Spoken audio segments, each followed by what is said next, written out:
हाजी साहब, मुझे आपसे कुछ जरूरी बात करनी है। रुकैया बेगम ने हाजी साहब की टांगे दबाते हुए डरते डरते कहा।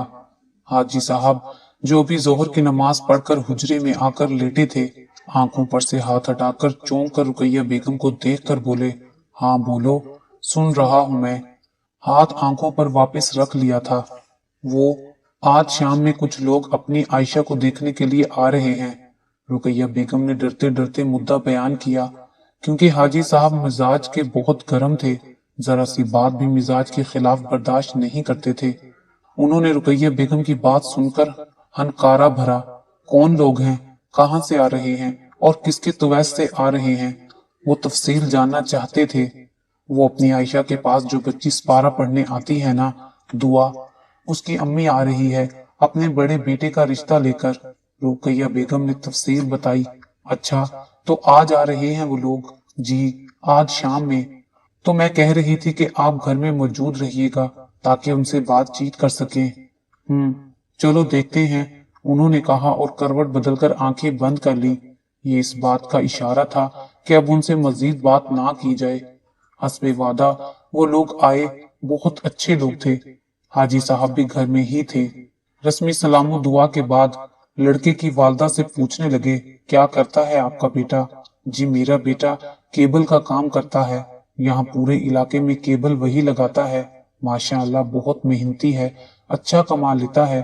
वो बड़े फख्र से बताने लगी। अच्छा, तो आपका बेटा केबल का काम करता है, यानी हराम कमाता है। लहजे में तंज ही तंज था। कैसी बातें कर रहे हैं हाजी साहब? वो चौंकी। बिल्कुल ठीक कह रहा हूँ। हाजी साहब ने उनकी बात काटी। आपकी हिम्मत कैसे हुई हमारे घर रिश्ता लेकर आने की? अरे क्या मैं अपनी शरीफ बेटी की शादी हराम कमाने वाले से करूंगा? उनका लहजा बड़ा काटदार था। आपने ऐसा सोचा भी कैसे? देखें हाजी साहब, हम आपकी बड़ी इज्जत करते हैं कि आप मस्जिद के पेश इमाम हैं, लेकिन इसका ये मतलब हरगिज नहीं कि आपकी नाजायज बातें भी सुनेंगे। अरे हमने तो आपको इज्जत दी कि आपकी बेटी के लिए अपने बेटे का रिश्ता लेकर आए, और आपने हमें ही जलील करना शुरू कर दिया। वाह, यानी कि भलाई का जमाना ही नहीं रहा। ये लड़के के वालिद थे, जो हाजी साहब के अल्फाज सुनकर सीख पा हो चुके थे। हाँ, तो किसने कहा है हमारे साथ भलाई करने को? भाई, हमारी बेटी हम पर बोझ नहीं है जो हम कहीं भी किसी भी ऐरे गैरे के हाथ में उसका हाथ दे दें। आप बराए मेहरबानी यहाँ से तशरीफ ले जाएं। हाजी साहब दो टोक लहजे में बदतमीजी से बोले तो वो लोग फौरन ही खड़े हो गए।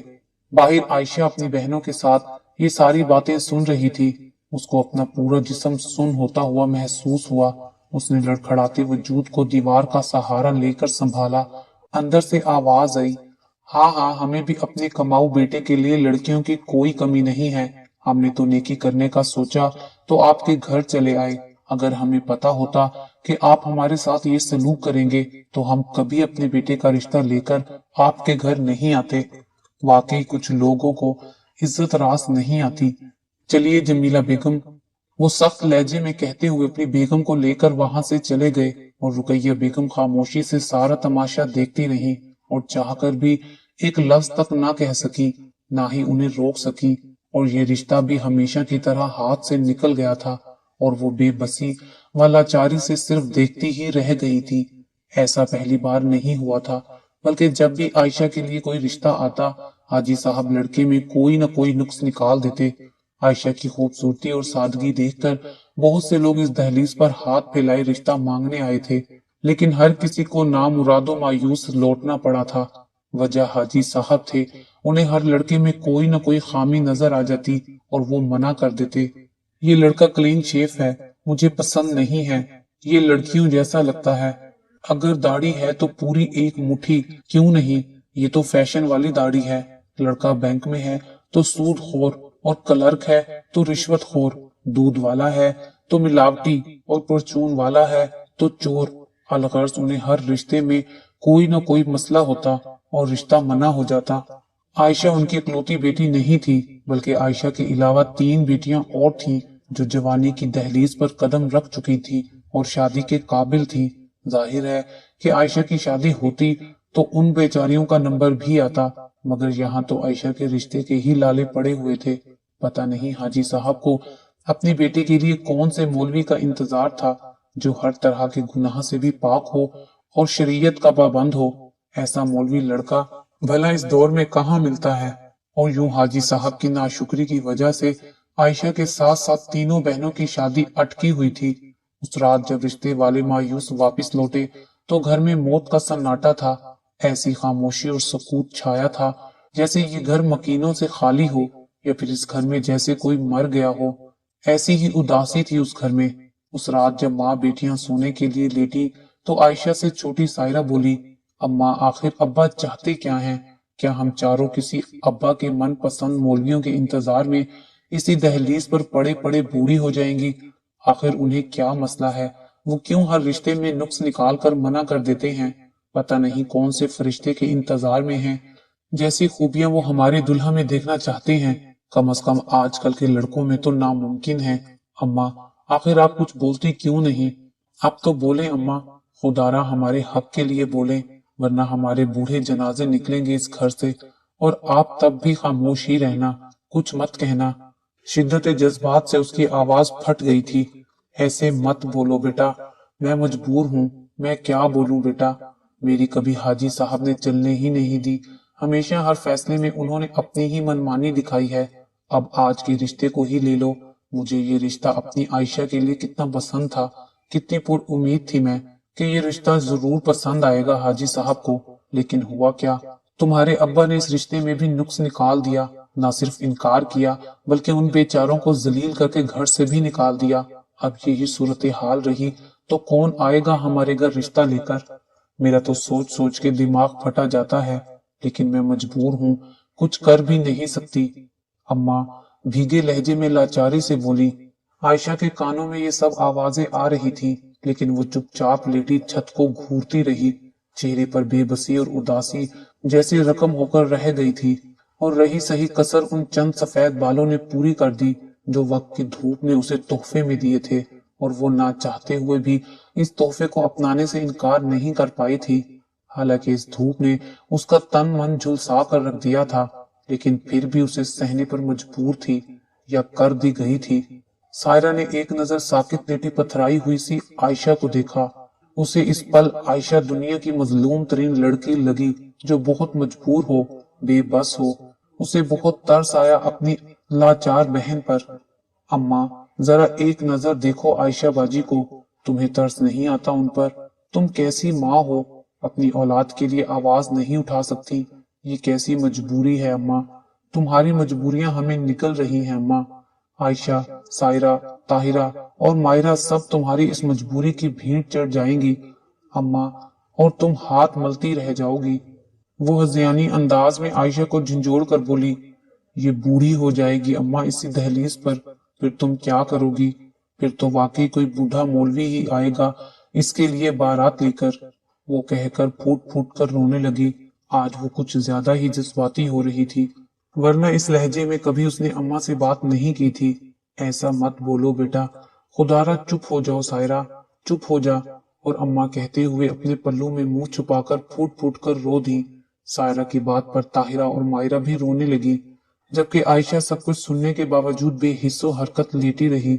लगता था जैसे इन बातों पर उसने कान ही ना धरे हों।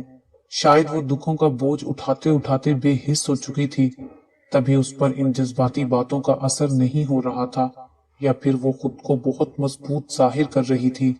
कभी कभी जरूरत से ज्यादा मजबूत बनने की कोशिश में इंसान अंदर तक टूट कर रह जाता है और किसी को खबर तक नहीं होती।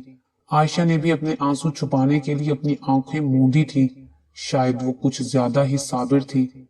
और फिर ऐसे ही 5 साल गुजर गए। लोगों ने इस घर की दहलीज पर कदम रखना ही छोड़ दिया। कौन आता भला इस घर में रिश्ता लेकर अपनी बेइज्जती करवाने?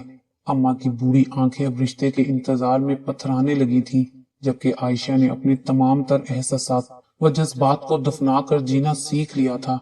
वो चुपचाप जिंदा लाश की मानित फिरती रहती, चुपचाप बेहिस और वीरान आंखों वाली आयशा को देख देख कर माँ बहनें कुर्ती रहती। लेकिन अब्बा के रोबो जलाल में कोई फर्क नहीं आया था। वो अब भी वैसे ही थे, मजहबी और शरीयत के पाबंद। एक दिन बहुत खुश खुश हुजरे में आए और बेटियों को देखकर बोले, तुम लोग जरा दूसरे कमरे में जाओ, مجھے تمہاری ماں سے کچھ ضروری بات کرنی ہے۔ ان کی بات سن کر چاروں وہاں سے اٹھ کر چلی گئیں، صرف اماں بیٹھی رہ گئیں۔ عائشہ کی ماں: آج تو ہم تمہارے لیے ایسی خوشخبری لائے ہیں کہ تم سن کر خوش ہو جاؤ گی۔ وہ دبے دبے سے پرجوش لہجے میں بولے۔ ایک لمحے کو اماں کی آنکھوں میں امید کی کرن جگمگائی۔ کیا عائشہ کے لیے کوئی رشتہ؟ انہوں نے دل ہی دل میں سوچا۔ جی کہیے، وہ تھکے تھکے لہجے میں بولی۔ ابا کچھ قریب کھسک آئے۔ ارے بھائی، وہ اپنے کمال صاحب ہیں نا، جن کی زوجہ کچھ عرصے پہلے کینسر سے وفات پا گئی تھی، انہوں نے اپنی عائشہ کا رشتہ مانگا ہے۔ ابا خوشی سے پھولے نہیں سما رہے تھے۔ اچھا؟ اماں بھی ایک دم خوش ہو گئی۔ یہ تو اچھی بات ہے۔ کون سے بیٹے کے لیے؟ ان کے 2 بیٹے ہیں نا؟ اماں نے اشتیاق سے پوچھا۔ ارے لا حول ولا قوت! ابا نے اپنے ماتھے پر ہاتھ مارا۔ کیسی باتیں کرتی ہو؟ ان کے دونوں بیٹے تو اپنی عائشہ سے چھوٹے ہیں۔ تو پھر؟ اماں نے دل میں اٹھتے خدشات کو دبا کر پوچھا۔ ارے نیک بخت، اس فرشتہ صرف نیک انسان نے اپنے لیے عائشہ کا ہاتھ مانگا ہے۔ ابا نے ایسی خوشی سے یہ خبر سنائی جیسے کوئی خزانہ ان کے ہاتھ لگ گیا ہو، اور جیسے وہ اسی بات کے منتظر ہوں۔ اماں نے پتھرائی ہوئی نظروں سے ان کے مسکراتے چہرے کو دیکھا۔ تو پھر آپ نے کیا کہا؟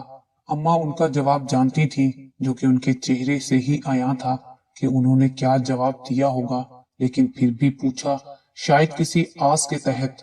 ان کے ذہن میں تو کمال صاحب گھوم رہے تھے، جو بوڑھے ہو چکے تھے، جن کے سارے بال سفید تھے اور وہ خضاب لگا لگا کر انہیں کالا کرتے تھے، اور ان کی عمر 50 سال کے قریب تھی۔ بھلا بال کالے کرنے سے عمر چھپتی ہے؟ دل نے دہائی دینی شروع کر دی کہ کاش حاجی صاحب نے انکار کر دیا ہو۔ انہوں نے اپنے لرزتے وجود کو سنبھال کر ایک آس سے حاجی صاحب کو دیکھا۔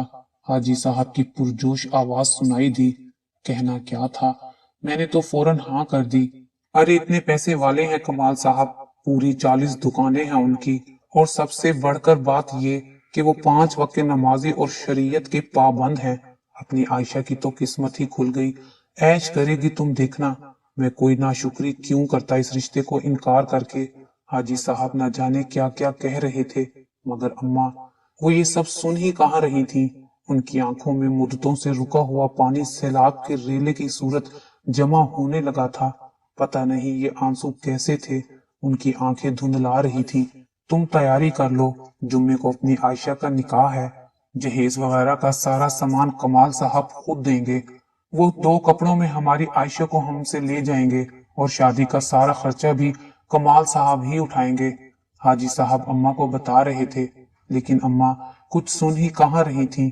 وہ تو عائشہ کو ایک بوڑھے کے ساتھ اپنی حسرتوں کا جنازہ اٹھاتے جاتا دیکھ رہی تھی، اور عائشہ نے بھی اپنی خوشیوں اور جذبات کو اپنے اندر دفن کر کے اپنے باپ کی خوشی کی خاطر کمال صاحب سے خوشی خوشی نکاح کر لیا، اور رخصت ہو کر اس گھر سے روانہ ہو گئی۔